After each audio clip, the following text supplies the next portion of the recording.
Nawakaribisha tena kutoka mahali popote ulipo ili ya kwamba ujiunge nami kwa ajili ya neno la Mwenyezi Mungu ambalo nataka tuhimizane siku ya leo. Na kabla sijaleta neno hili, ningependa tuombe.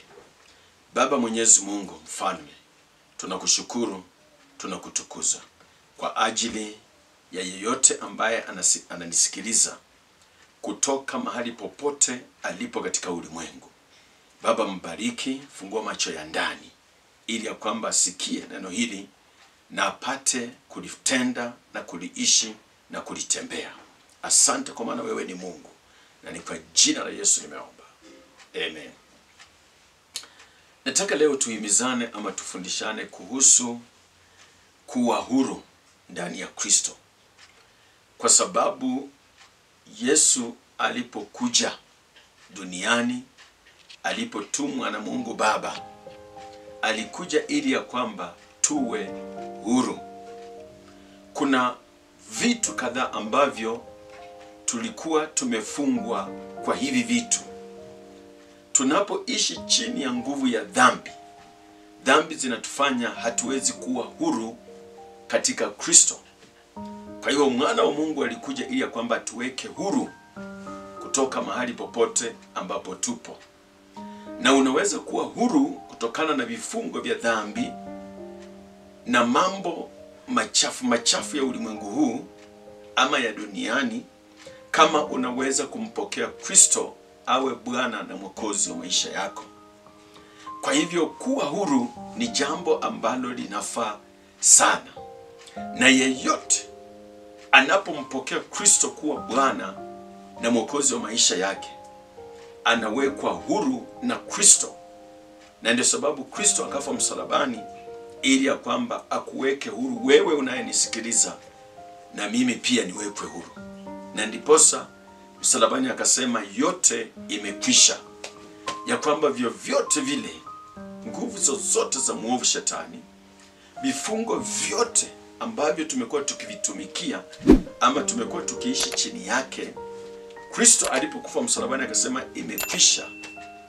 Alikuwa anamaanisha ya kwamba tuko huru kutokana na vifungo vyovyote vile vya shetani. Ziwe laana, yawe magonjwa, yawe matatizo yeyote, iwe mitego yeyote kutokana na shetani, Kristo ametuweka huru. Nataka tusome hapa neno moja kutoka kitabu cha Yohana Mtakatifu. Mlango wa 8, mstari ni wa 36. Biblia inasema ya kwamba basi mwana akikuweka huru, mtakuwa huru kweli kweli. Yaani Kristo akikuweka huru, unakuwa huru kweli kweli. Hakuna chochote ambacho kitakuweza, kwa sababu uko ndani ya Yesu. Hakuna vifungo vyovyote ambavyo vitaendelea kukufinyilia, kwa sababu ulipompokea Kristo na ukatubu, na wewe ni muombezi kwa ajili ya imani ulio nayo ndani ya Yesu mwana wa Mungu. Kristo anaingia ndani ya maisha yako na ndani ya moyo wako, anakuweka huru kweli kweli. Kwa hiyo hauko chini ya vifungo tena. Tunataka tuone vitu ambavyo Mungu anatuwezesha katika Kristo kufanya katika maisha tunapoishi kama wa Kristo. Tunapokuwa huru ndani ya Kristo, ni nini ambayo Bwana ameweza kutupa ama Mungu anatuwezesha tunafanya katika Kristo? Jambo la kwanza, tunajifunza ya kwamba unapokuwa huru katika Kristo, unaweza kufanya mambo yote katika Kristo. Kitabu cha Wafilipi, tukisoma kitabu cha Wafilipi mlango ni wa 4 mstari wa 13. Biblia inasema ya kwamba na yaweza mambo yote katika yeye anitiaye nguvu. Kwa hivyo Paulo anaandika kanisa la Wafilipi, analiambia ya kwamba ninaweza mambo yote katika yeye anayenitia nguvu. Kwa hivyo ukiwa free, ukiwa huru ndani ya Yesu, unayaweza mambo yote. Yawe mambo ya kiroho, yawe mambo ya kimwili tunapoishi hapa duniani, tunayaweza mambo yote kufanana na mapenzi ya Mungu katika Kristo. Hii inamaanisha kwamba kwa sababu tumempokea Kristo kuwa Bwana na Mwokozi wa maisha yetu, yeye anatupa nguvu, yeye anatupa uwezo wa kufanya mambo yote kufuatana na mapenzi yake. Hii inamaanisha kwamba hata tukihubiri Kristo, tunahubiri katika Bwana. Tunapoombea wagonjwa, wanapona katika Bwana, kwa sababu Kristo aliye ndani mwetu anatupa nguvu. Hata wakati mwingine tunaweza kuhisi ya kwamba kama Wakristo ni kama kuna mahali tumelemewa, ama saa zingine unahisi ya kwamba unataka kukufa moyo, ama labda unasikia moyo wako uko chini katika hali ya kutokuwa na nguvu, ya kutokuwa na ujasiri, ya kutokuwa na imani. Lakini tunapoendelea kumuita Yesu, kwa sababu tuko huru ndani mwake, kumuomba na kuzungumza naye katika maombi na sala na kutafuta na kusoma neno, Biblia inasema kwamba tunayaweza mambo yote katika Kristo anayetupa nguvu.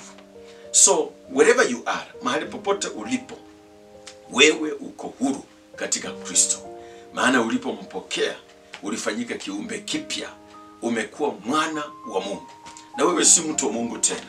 Watu wa Mungu ni kila mtu, lakini kuna wale ambao walimpokea akawapa uwezo wa kufanyika wana wake Mungu katika kifo na mauti ya Yesu Kristo.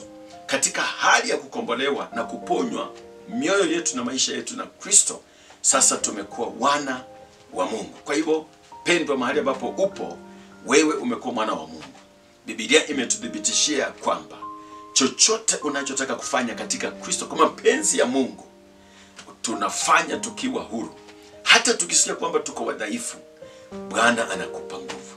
Ninakuombea kwamba mahali ulipo hapo, unapoendelea kumtumainia huyu Yesu, akupe nguvu, umuombe, umuabudu, umsifu, umtukuze, umuinue huyu Yesu, utangaze huyu Yesu, utangaze habari zake popote ulipo.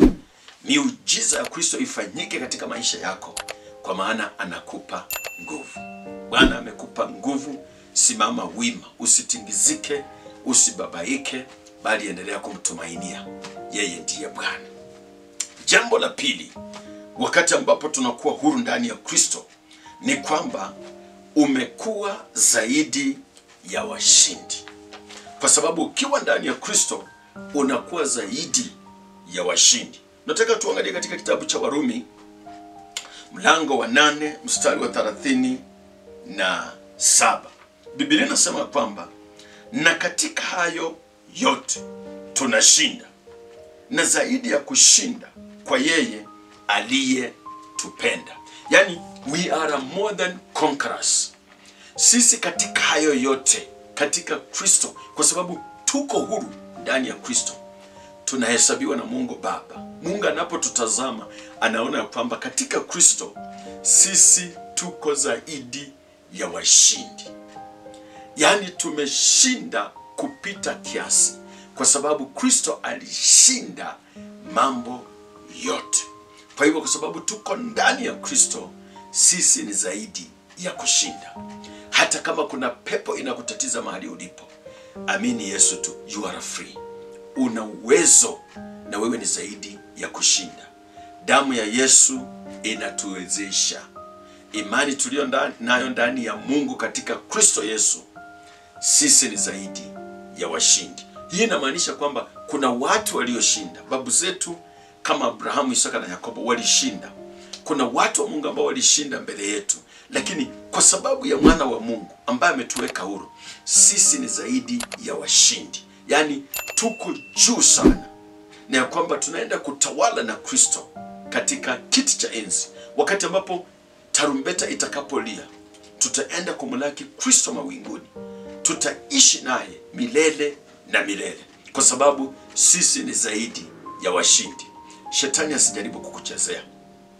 Ibilisi hata anapoleta majaribio kwako, anakuonyesha ya kwamba yeye ni mtu mkubwa sana, na uwezo na mamlaka, atakufinya mpaka akumalize. Mwambie kwamba Shetani, nimekujua na nimejua vile unavyonijia, lakini mimi ni zaidi ya washindi, hautaniweza. Kwa sababu tukikaa ndani ya Kristo, hata shetani akileta majaribio yake ni ya muda mfupi tu. Wewe ni zaidi ya washindi. Mtumainie tu Yesu, endelea kusimama ndani mwake, endelea kumwabudu na kumtangaza popote ulipo. Haijalishi uko wapi, bali endelea tu kumtangaza. Wewe ni zaidi ya washindi. Yesu alishinda msalabani. Yesu alishinda mauti. Yesu alishinda ibilisi. Hata alipozikwa siku ya Ijumaa jioni, akalala kaburini. Jumamosi akashinda. Jumapili asubuhi akafufuka, akashinda. Na tumempokea ndani ya mioyo na ndani ya maisha yetu, nasi tena tumeshinda. Kwa hivyo sisi tuko zaidi ya washindi. Usijidharau mwana wa Mungu. Usione kana kwamba wewe hauwezi chochote. Ametupa jina lake, ya kwamba kwa jina langu mapepo itakemewa, itaenda. Kwa jina langu mtawekewa wagonjwa mikono na watapona. Kwa jina langu hata wale ambao wamepungwa na mapepo, wale ambao wameshikwa na kila aina ya maradhi, watatakasika. Kwa hivyo wewe ni zaidi ya washindi. Jambo la tatu ambalo tunalitazama ni kwamba tunapokuwa huru ndani ya Kristo, tumeona ya kwamba tutakuwa, ama sisi tayari tumekuwa vichwa. Sisi sio mikia tena. Tukisoma katika kitabu cha Kumbukumbu ya Torati, kuna mstari pale katika mlango wa 28 mstari wa 13. Biblia inasema ya kwamba Bwana Mungu atakufanya kuwa kichwa wala si mkia, nawe utakuwa juu wala hui chini tena, utakaposikiliza maagizo ya Bwana Mungu wako ambayo na kuyafanya. Kwa hivyo neno la Mungu linasema ya kwamba Musa akaambia wana wa Israeli ya kwamba kwa sababu Mungu ni mwaminifu, ameshawashindia. Tumevuka bahari ya Shamu mkiona. Mungu amewatoa kule Misri mkiona. Tumekuwa na mwendo mrefu na sasa tuko jangwani na tunaendelea na safari, na tutafika jangwani vile Mungu aliahidi baba yetu Abrahamu, Isaka na Yakobo. Na nchi ambayo ametuchagulia tutaingia ndani na kuimiliki. Hata licha nchi hii inakaliwa na Waperizi na Wamoabu na wengine, lakini tutashinda. Biblia inasema kwamba Musa akaambia Israeli ya kwamba ikiwa mtashika maagizo ya Bwana Mungu wetu, hamtakuwa mikia tena. Yani hamtakuwa watu wa mwisho tena. Hamtakuwa watu wa kumaliza tena. Hamtakuwa watu ambao walitupwa nyuma na kusahaulika tena, bali mtakuwa vichwa. Na kichwa kina macho, kichwa ndio kinaona mahali tunakwenda, kichwa kimebeba ubongo ndani ya kichwa, na kichwa ndicho kitu ambacho kinatangulia. Kwa hivyo wewe utakuwa mtangulizi katika yote. Katika uponyaji, you will be number 1. Katika kutangaza Kristo, you will be number 1. Katika kubarikiwa, you will be number 1. Wewe utakuwa number 1. Kichwa. Utawashinda wengine wote. Hata kuna wengine watajilinganisha nao, lakini kwa sababu uko ndani ya Yesu na Yesu amekuweka huru, wewe ni kichwa. Kwa hiyo mtumainie huyo Yesu, kwa maana ukiwa ndani ya Kristo unakuwa kichwa. Biblia inasema kwamba Kristo ndiye kichwa chetu, na Kristo ndiye kichwa cha kanisa.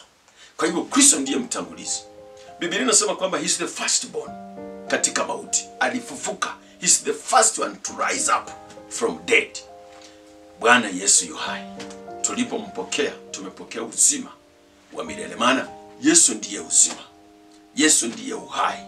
Yesu ndiye njia. Yesu ndiye maisha yetu yote. Tunapokaa ndani mwake, Kristo ndiye huyu, tunakaa ndani mwake kwa sababu yeye ni kichwa cha kanisa, na sisi tena tutakuwa vichwa katika yote tunayoyatenda ndani mwake. So hakuna tisho lolote ambalo ibilisi atatutisha tufadhaike na turudi nyuma, bali tutasimama na kutimizana moyo na kuhimizana usiku na mchana, tunapoendelea kumngojea Kristo, tarumbeta ilie arudi tena kutunyakua. Tutakuwa vichwa. Tayari sisi ni vichwa, maana from the time tulipompokea kama Bwana na Mwokozi, alitufanya tukawa vichwa. Kwa hivyo chochote kisiweze kukutisha mahali ulipo popote. Hata unaweza kuwa hospitali, unapokea uponyaji sasa hivi. Unaposikiliza neno la Mungu hili ambalo naleta kwako, unaenda kuwa kichwa. Kwa uponyaji unakuwa kichwa, kwa baraka unakuwa kichwa. Hata wengine wamefungwa, hawana kazi. Umelia kazi miaka mingi sana, Mungu anakufanya uwe kichwa leo. Unaenda kupokea kazi na Mungu anaenda kukuinua, na Mungu anaenda kukufanya uwe mbele tena katika baraka, katika ujenzi, katika kuendelea, katika hali ya kuabudu, katika hali ya kusifu Mungu. Unaenda kuwa kichwa. Kristo anakuwa kichwa kwa sababu ya Kristo Yesu aliyekufa msalabani na akafufuka, na yeye yu hai. Ametuahidi ya kwamba nitakuwa pamoja nanyi mpaka mwisho wa dahari. Kwa hiyo msifadhaike, maana nimewafanya kuwa vichwa kwa sababu ya damu yangu niliyoimwaga Calvary. Bwana, tunapomwamini damu hii inatutakasa, tunakuwa vichwa. Ninakuombea katika jina la Yesu uwe kichwa. Usijione ya kwamba wewe ni mwisho. Bwana amekufanya uwe kichwa. Katika ushindi uwe kichwa. Katika kukupigania ndani ya maadui uwe kichwa. Katika vyesi ambavyo umerundikiziwa hivi na maadui uwe kichwa. Utashinda kwa jina la Yesu. Jambo lingine ni kwamba wakati ambapo Kristo ametuweka huru na tunakaa ndani mwake, tunaendelea kumtukuza na kumwabudu, tunapokea nguvu na uwezo wake.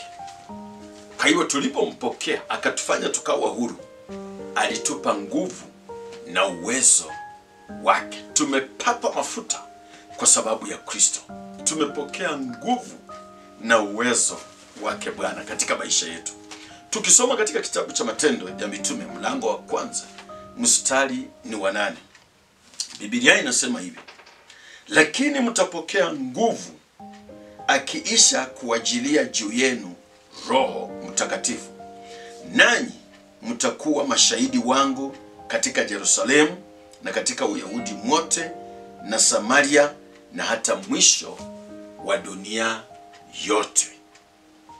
Kristo ametuhakikishia ya kwamba tutakapompokea na kumkiri, tutakapotubu na kumwamini, atatukomboa kwa sababu ya mauti yake, kwa sababu ya kuja kwake. Sasa ametukomboa, na alipotukomboa akasema kwamba katika kitabu cha Yohana, sitawawache nyinyi mayatima, lakini nitawaleta msaidizi mwingine ambaye ni Roho wa kweli. Atawaambia yaliyopita, atawaambia yaliyopo, atawaambia yajayo. Kwa hivyo huyu Roho, Luka anapoandika kitabu cha Matendo ya Mitume, anatukumbusha na anakumbusha kanisa na anakumbusha wote ambao wamempokea Kristo ya kwamba anaenda kuwapa nguvu na upako na mafuta ya Roho Mtakatifu. Yaani nguvu hizi zitakapokuja, zitakuja katika maisha na katika mioyo yetu, na sisi tutapata uwezo wa kumwabudu Mungu, maana tumewekwa huru. Yesu ametuweka huru kwa sababu ya Roho wake. Sasa we are free. We can now preach the gospel bila kuogopa. Tunahubiri injili ya Kristo bila uoga. Tunamhubiri Yesu aliyekufa msalabani, aliyefufuka, aliyeketi katika kiti cha enzi hivi sasa katika mkono wa kuume wa Baba. Tunamhubiri Mungu aliye hai, Mungu wa baba yetu Abrahamu, Isaka na Yakobo. Tunamhubiri na kumtangaza kwamba anaokoa, ya kwamba anaponya, ya kwamba anainua, ya kwamba anabariki kwa ujasiri. Tunahubiri kwa ujasiri kwa sababu tumepokea nguvu na upako wa Roho Mtakatifu. Ukipokea Roho Mtakatifu, anakaa ndani yako. Ukimpokea hauna uoga tena. Unatangaza injili kwa ujasiri. Hata uwe katikati ya wapinga Kristo, hata uwe katikati ya manabii wa uongo, unahubiri Kristo. Biblia inasema kwamba Yesu akawaambia, mtakapopokea huyu Roho Mtakatifu, mtakuwa na ujasiri, mtatangaza injili yangu katika Yerusalemu. Mtakapotangaza katika Yerusalemu, mtatangaza katika Uyahudini mote, mtatangaza katika Samaria, mtatangaza ulimwenguni mote. Na ndio sababu injili tunatangaza kila mahali ya kwamba Yesu ni Bwana. Kwa sababu gani? Tumewekwa huru na Kristo. Kwa sababu gani? Tunaenda kila mahali tunatangaza kwamba watu wamrudie Mungu, watu waokoke, watu wampokee huyu Kristo, ya kwamba Yesu anaponya, ya kwamba Yesu anainua, ya kwamba laana zote Kristo alizibeba, yuko nazo pale msalabani, na wewe unapeleka hapo naye anazichukua. Because anasema kwamba njoni kwangu nyinyi nyote mliolemewa na wenye kuhangaika na mizigo mizito, nami nitawapumzisha. Hiyo Yesu kutupumzisha ni kutuweka huru na mizigo yetu ya dhambi. Bwana ametuweka huru kutokana na mizigo ya laana. Bwana ametuweka huru kutokana na mizigo ambayo tumebebeshwa na shetani.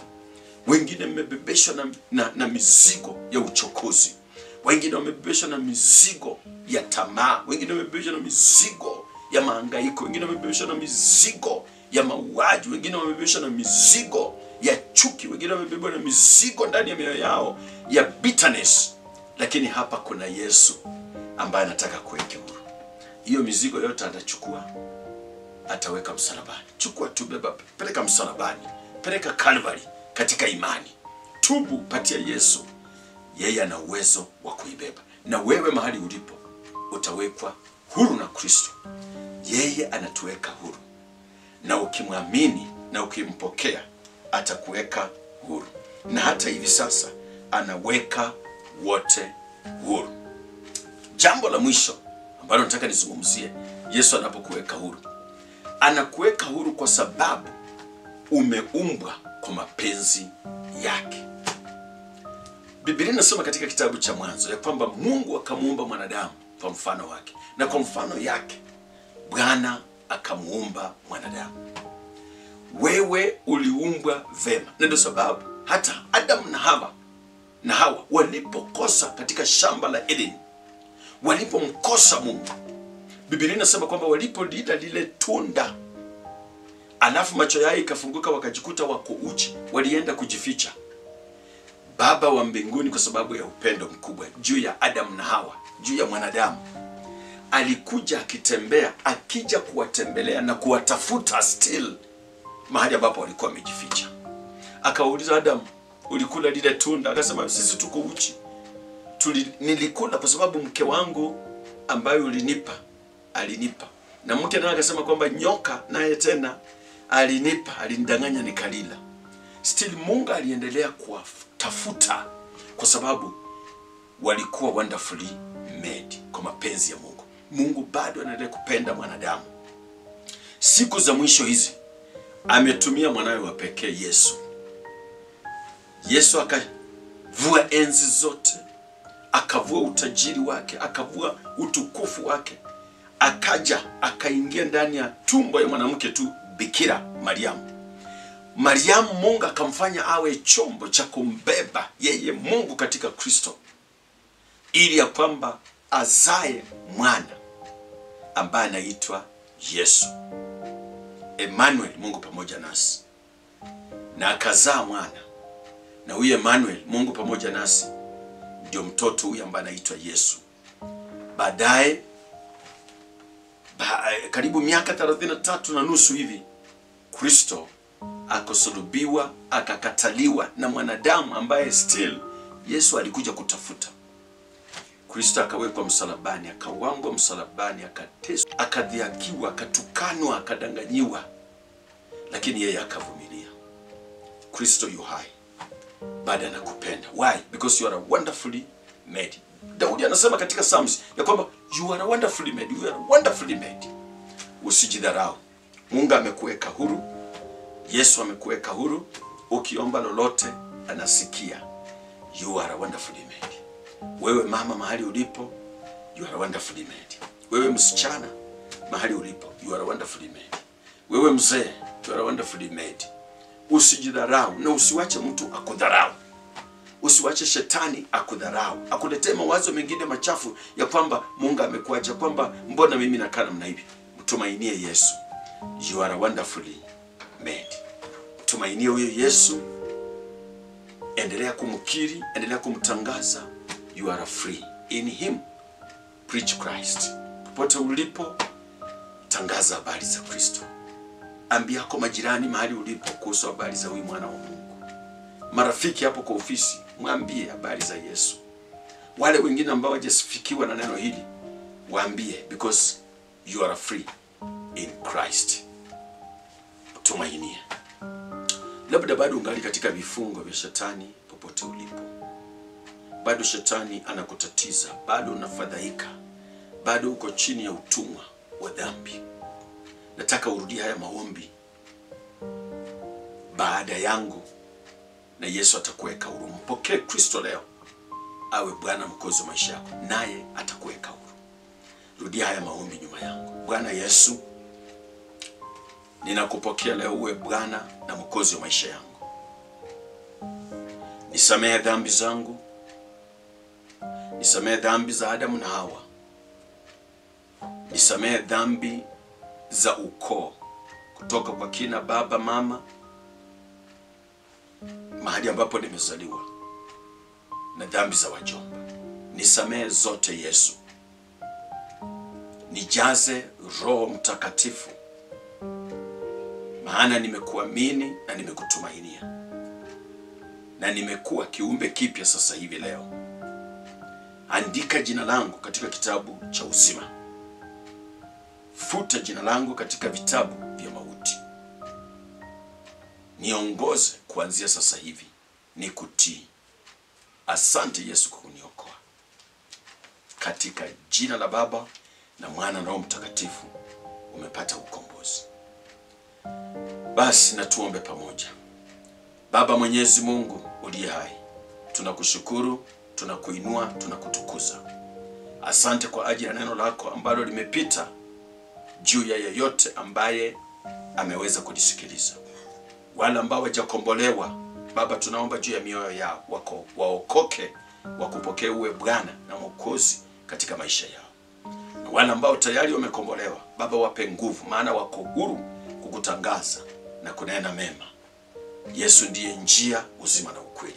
Asante kwa maana Baba unatenda makuu kila kuchao na kila dakika. Wagonjwa mahali walipo wapone. Wale ambao wamefungwa na mizigo mizito ya shetani, Yesu waondolee. Fungua macho ya mioyo yao, wakuone na wakutukuze. Baba Jehova, wengine hawana kazi, wape kazi. Wengine biashara zao zimeharibika, Baba jenga hiyo biashara tena. Wengine Mesia wanalia, wanataka watoto, kwa jina la Yesu wape watoto. Wengine Baba wanataka wajenge nyumba, wengine wanataka wapate makao, wengine wanalia wanataka mashamba. Vitu hivi vyote Baba vinatoka kwako, watendee popote walipo. Wengine wana watoto kwa ajili ya school fees za university, katika colleges, katika shule za upili, katika shule za misingi. Baba fungua milango ukawatendee. Wengine wamefungwa na minyororo ya ibilisi, leo wanawekwa huru katika jina la Yesu. Asante Baba, umesikia na utatenda, na jina la Yesu libarikiwe na liinuliwe. Na ni kwa Kristo nimeomba na kuamini. Amen. Asante mpendwa, popote ambapo nasikiliza, karibu tena kwa ibada zetu pale katika mji wa Nairobi, mahali ambapo panaitwa Loresho Kangemi. Karibu pale, tunahubiri pale Yesu Kristo, yeye ndiye Bwana. Kanisa letu ni Cornerstone Pentecostal Ministry and Church. Karibu sana na Mungu akubariki. Na wale ambao mko mbali, tafuteni makanisa ambayo wanaamini neno la Mungu, Biblia, na wanamwamini Mungu aliye hai katika Kristo Yesu. Na uingia pale uokoke, ukae na wengine, upate joto na wengine, ili ya kwamba Yesu akirudi, tarumbete ikilia, twende tumlaki, tuishi naye milele na milele sisi sote. Amani ya Yesu ikae pamoja nanyi. Mbarikiwe sana.